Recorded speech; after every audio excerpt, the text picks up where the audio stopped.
À Dax, du 25 au 27 avril se sont tenues les rencontres à lire. Et c'est tout en profitant du cadre qu'offre le Splendide Hôtel que les lecteurs ont pu rencontrer auteurs et éditeurs. Voici quelques images de l'ouverture de cette 15e édition. Chaque année, donc, il y a un thème. Cette année, nous avons choisi d'intituler ce salon « Ici, ailleurs, nous vivons ».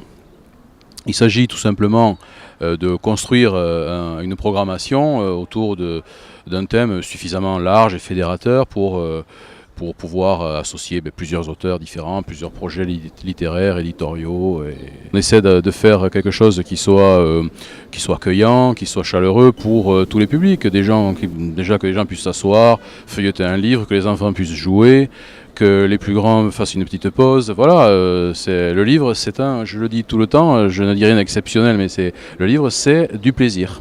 C'est avant tout du plaisir. Voilà, et donc il faut qu'il y ait les conditions du plaisir. Donc il y a des lectures-concerts, il y a des lectures en musique, de poésie, voilà, il y a des rencontres avec un modérateur, avec des auteurs, il y a des conférences, enfin il y a beaucoup de choses. En effet, une exposition de portraits intitulée « Écrivains » borde l'entrée du Splendide Hôtel. J'ai photographié à peu près tous les grands écrivains des 50 dernières années. Ça va de Malraux, Romain Gary, Beckett, Jacqueline de Romilly, Yourcenar, Duras, enfin tous les écrivains que tout le monde connaît. Et puis plein d'autres très intéressants du monde entier. La photographie est une écriture.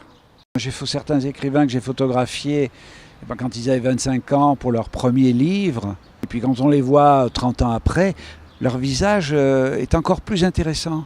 Parce que justement c'est la preuve de tout ce travail de réflexion, d'analyse, de recherche qu'ils ont fait, qui ont modelé leur visage. Nous misons beaucoup sur la littérature jeunesse, qui est un axe important que nous voulons défendre, parce que le lecteur de demain, c'est celui qui apprend à aimer les livres aujourd'hui, avec là encore une variété de choix, une variété de lecture importante.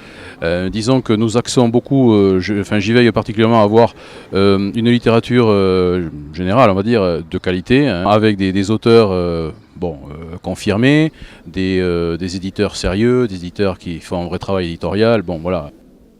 Depuis 5 ans, nous avions le prix des rencontres, qui est le grand prix, disons, final.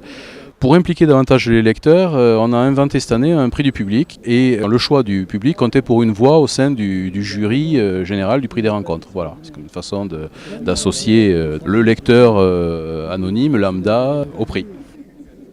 Au départ, notre idée était de pouvoir mettre en lumière le travail d'éditeurs du Grand Sud-Ouest, mais au sens très large du terme, et des auteurs qui n'ont pas nécessairement une notoriété, enfin en tout cas une visibilité importante.